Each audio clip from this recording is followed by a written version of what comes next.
பள்ளி, கல்லூரியில நம்ம படிக்கிற காலங்கள்ல, அத முழு பரீட்சையோ, இல்ல செமஸ்டரோ படிக்கிற காலங்கள்ல, செமஸ்டர் ஆரம்பிக்கும்போது, இல்ல முழு பரீட்சை ஆரம்பிக்குது நம்ம மைண்ட் செட் எப்படி இருக்கும்? ஒரு மலைப்பா இருக்கும்.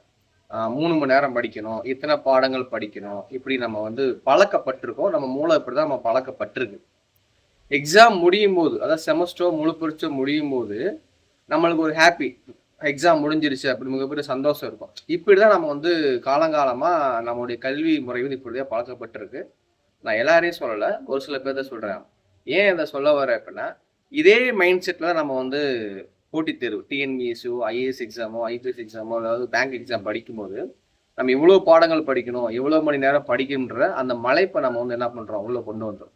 ஒரே ஒரு வார்த்தைய நம்ம மாத்தி போடும்போது, அத நான் படிக்கிறதுக்கான ஆர்வத்த நம்ம வந்து இங்க தூண்டுறது. இப்ப இதையும் நான் கவனிச்சு பாருங்க.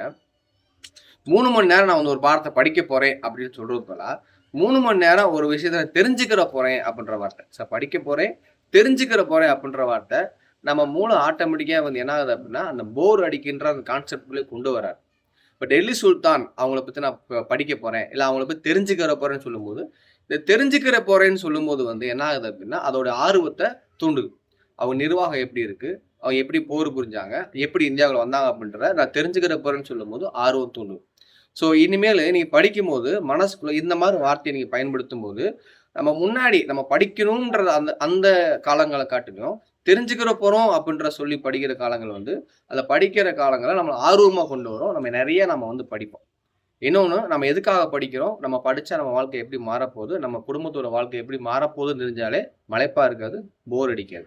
ஆட்டோமேட்டிக்கா நம்ம படிக்க ஆரம்பிச்சுரும். சரிங்களா? ஸோ மீண்டும் அடுத்த வீடியோல சந்திப்போம். நன்றி.